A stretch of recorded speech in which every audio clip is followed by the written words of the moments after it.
पत्रकार मित्रांनो, सुनित्रा वहिनींच्या मार्गदर्शन आणि भावना देखील आपल्या सर्वांना ऐकायच्या आहेत. म्हणून माझी विनंती आहे की ज्या नेत्यानं आपलं आयुष्य 35-40 वर्ष या महाराष्ट्राच्या राजकारणामध्ये योगदान दिलं, त्या नेत्याच्या प्रती आपल्या सर्वांच्या मनात श्रद्धा आहे. आणि आज आपण सुनित्रा वहिनींना पाठिंबा देण्याकरता या ठिकाणी आलेला आहात. जोपर्यंत सुनित्रा वहिनींचे विचार ऐकत नाही तोपर्यंत कुणीच उठणार नाही, असं पहिलं मला हात वर करून तुम्ही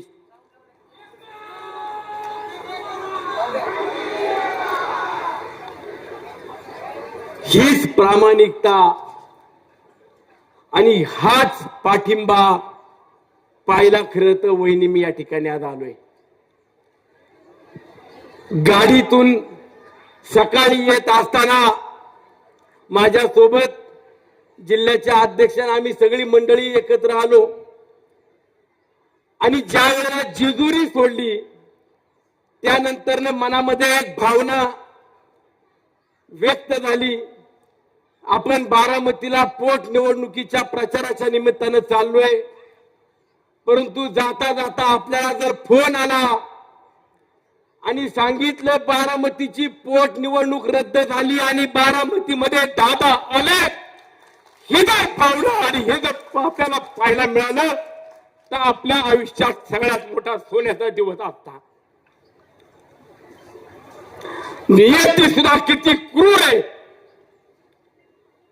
की ज्या नेत्यानं हजारो कार्यकर्त्यांना खरवलं, हजारो कार्यकर्त्यांना वेगवेगळ्या पदाच्या माध्यमातून संधी दिली, आमदार केलं, खासदार केलं, मंत्री केलं, जिल्हा परिषद, पंचायत समिती, नगरसेवक केलं, आणि त्या नेत्याच्या पश्चात आज आम्हाला प्रचाराला या बारामतीत यावं लागल, याच्यासारखं दुर्भाग्य आमच्या आयुष्यात कधीच नसणार आहे. की ज्या नेत्यानं माझ्यासारख्या कार्यकर्त्याला, अडगळीत पडलेल्या कार्यकर्त्याला सुद्धा संधी दिली. सुनील शेळके महाराष्ट्रभर पोहोचवला. मावळच्या माझ्या मायबाप जनतेला विकास काय असतो हे दाखवून दिलं. आणि आज त्याच नेत्याच्या पश्चात आज आपल्या सर्वांना सुनित्रा वहिनींच्या पाठीमागे उभं राहा हे सांगण्याची वेळ आली. आज मी खरं तर या ठिकाणी आलोय. तुम्ही सुनित्रा वहिनींना भरभरून मतदान करा. तुम्ही सुनित्रा वहिनींना मोठ्या संख्येने पाठबळ द्या. आपल्याला मोठ्या मताधिक्य घेऊन रेकॉर्ड करायचंय हे सांगायला मी या ठिकाणी आलो अजिबात नाही. ज्यांनी पाठिंबा दिला, ज्यांनी आपले फॉर्म माघारी घेतले त्यांचे आपण ऋण व्यक्तच करू, परंतु ज्यांनी खऱ्या अर्थाने ही निवडणूक लढण्याची वेळ आणली त्यांनाही समजेल आणि महाराष्ट्रातल्या प्रत्येक विरोधकाला आणि सत्ताधाऱ्याला देखील समजेल दादाचा वादा काय होता. आणि दादा होता म्हणून महाराष्ट्र होता, महाराष्ट्राचा विकास होता.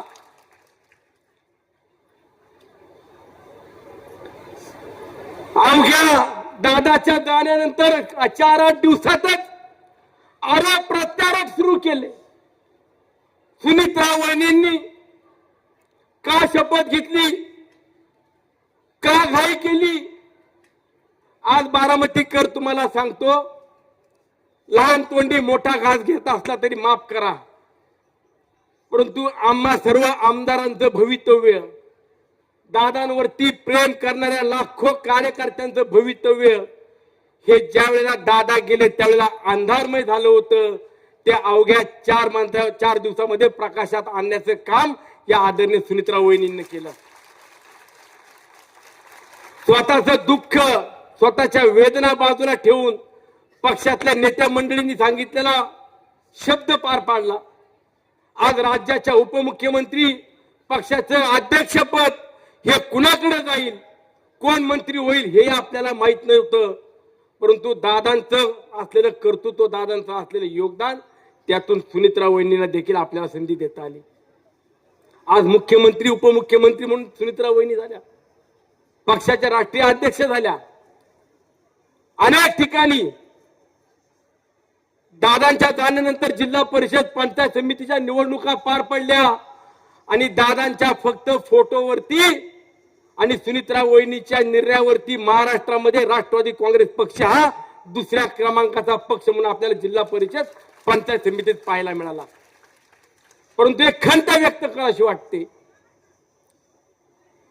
आज दादा नाहीयेत, बारामतीकर फक्त तुम्ही आता पोरके झालेला नाहीत, फक्त मावळ पोरका झाला नाही, अख्खा पुणे जिल्हा पोरका झालाय. आणि त्याला वारसदार म्हणून खऱ्या अर्थाने जर आपल्याला पाहायचं असेल, पुणे जिल्ह्याच्या महाराष्ट्राच्या राष्ट्रवादी काँग्रेस परिवाराच्या उत्तराधिकारी म्हणून आपल्याला जर पाहायचं असेल तर आपण फक्त मतदान करून चालणार नाही. मावळ तालुक्यात वहिनी मी दादा गेल्यानंतर प्रचाराला पण गेलो नाही, फक्त दादांचा फोटो दाखवला आणि सांगितलं दादांनी जर काम केलं असेल तर श्रद्धांजली म्हणून फक्त मतदान रूपी आशीर्वाद द्या. जिल्हा परिषदेचे 5 आणि राष्ट्रवादीचे 10च्या 10 15-0 करायची ताकद मावळकरांनी फक्त दादांच्या फोटोवरती दाखवली, दादांच्या अस्मितेवरती दाखवली. आणि म्हणून ही निवडणूक पार पडत असताना पंचायत समिती जिल्हा परिषदेला तुम्ही जी चूक केली, मतदान करताना आपले सगळे निवडून येणार आहेत, आपण काळजी करायचं कारण नाही, या भावनेत सगळे निवडून आले, परंतु जो टक्का मतदानाचा कमी झाला त्यातून देखील काही मनाच्या लोकांच्या मनात शंका यायला सुरुवात झाली. आणि म्हणून जिल्हा परिषद पंचायत समितीला झालेली चूक आपल्याला आता दुरुस्त करायची आहे. मतदान किती होईल, किती मताधिक्याने येईल हे आपल्या सगळ्यांना माहित आहे. समोरच्यांची डिपॉझिट पण राहत नाही, समोरच्यांची डिपॉझिट एकाच बी राहणार नाही, एवढी बारामतीकरांची ताकद आम्ही पाहिलेली आहे. परंतु त्याही पलीकडे जाऊन डिपॉझिट पेक्षा मतदानापेक्षा 90% मतदान किमान या पोटनिवडणुकीमध्ये सुनित्रा वहिनींना झालाच पाहिजे, हा संकल्प खऱ्या अर्थाने तुम्ही मानला पाहिजे. माझी विनंती आहे की ज्या नेत्यानं बारामती घडवली, पुणे जिल्हा घडवला, प्रत्येकाचं स्वप्न असतं, प्रत्येक नेत्याला वाटत असतं की आमचा जिल्हा देखील चांगला झाला पाहिजे.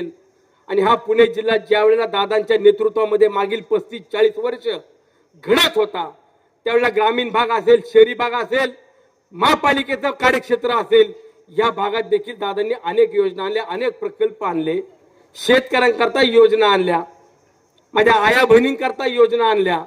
आणि मग प्रत्येक समाजाला, प्रत्येक घटकाला दादांनी बरोबर घेऊन जाण्याचं काम करत असताना बारामतीकरांनो, तुमच्या ह्या भूमीतून आम्ही शिकलोय, जातीपातीचं धर्माचं राजकारण करू नका, प्रत्येकाला सुखादुःखात उभं राहा, प्रत्येकाच्या अडचणी सोडवा, हे या नेत्यांना आम्हाला शिकवलं. या शिकवणीतून आज आम्ही पुढे चाललोय. आणि म्हणून बारामतीकरांनी सुद्धा कुठल्याही जातीपातीच्या भिंतीत दादांना देखील बांधण्याचा प्रयत्न करू नका, माझ्या नेत्या सुनित्रा वहिनींना बांधण्याचा प्रयत्न करू नका, एवढीच तुम्हाला विनंती करतो. आगामी काळामध्ये आपण सर्वजण राष्ट्रवादी काँग्रेस पक्ष म्हणून, परिवार म्हणून एकत्र येत असताना मगाशी आदितीताईनं, दत्ता मामानं सांगितलं की आपल्या पक्षाची ताकद वाढली पाहिजे. आणि ही ताकद दाखवायची असेल तर हीच खऱ्या अर्थानं आपल्याला संधी आहे. येणाऱ्या काळामध्ये बारामतीकरांनो, आज सुनित्रा वहिनी तुम्ही खरं तर प्रचाराचा शुभारंभ करण्याकरता या ठिकाणी आलात. दादा एवढंही आपले नेत्याचं कर्तृत्व लहान नाही की तुम्ही कुठं प्रचाराला जावं. ही सगळी सेना, हे सगळे दादांचे अनुयायी, दादांवरती प्रेम करणारे, तुमच्यावर प्रेम करतायत, हे स्वतः दारोदार जातील आणि प्रत्येक जण आपलं मतदान करून घेईल, हा देखील आम्हाला विश्वास आहे. उद्याचं भवितव्य राष्ट्रवादी काँग्रेस पक्षाचं, आम्हा आमदारांचं भवितव्य कुणाच्या हातात आहे तर या बारामतीकरांच्या हातात आहे, एवढं देखील सांगतो. बारामतीकर जो निर्णय घेतील त्या निर्णयाच्या पुढे आम्ही कधी जाऊ शकत नाही. परंतु या निर्णयामध्ये, या विधानसभेच्या पोटनिवडणुकीमध्ये तुम्हाला 90% मतदान करून राष्ट्रवादी काँग्रेस पक्ष, अजितदादा, सुनित्रा वहिनींच्या मागे आम्ही खंबीरपणे उभे आहोत, एवढं या निमित्तानं दाखवा, एवढी विनंती करतो. पुन्हा एकदा आपल्या सर्वांच्या ठिकाणी मनापासून आभार मानतो. माझ्या आया बहिणी खूप प्रेम करतात माझ्यावर, पण माझ्या आया बहिणी मावळात मला निवडून कुणी आणला? माझ्या आया बहिणींनी आणला. आणि ह्या आया बहिणी तुमच्या मागे आता तर कुणी कसा बी आहे, काळजीच करू नका. मग आपण दादांच्या प्रेमातून, आपण दादांच्या कर्तृत्वातून उत्तराई व्हायचं असेल आणि राष्ट्रवादी काँग्रेस पक्ष आपल्याला राज्यामध्ये मोठा करायचा असेल, सर्वजण सुनीत्रा वहिनींच्या मागं खंबीरपणाने उभे ठेवायचे असेल तर या पोटनिवडणुकीमध्ये सुनीत्रा वहिनींना आशीर्वाद द्या, पार दादांना साथ द्या, जय दादाला साथ द्या, एवढी विनंती करतो. धन्यवाद. जय हिंद, जय महाराष्ट्र, जय राष्ट्रवादी.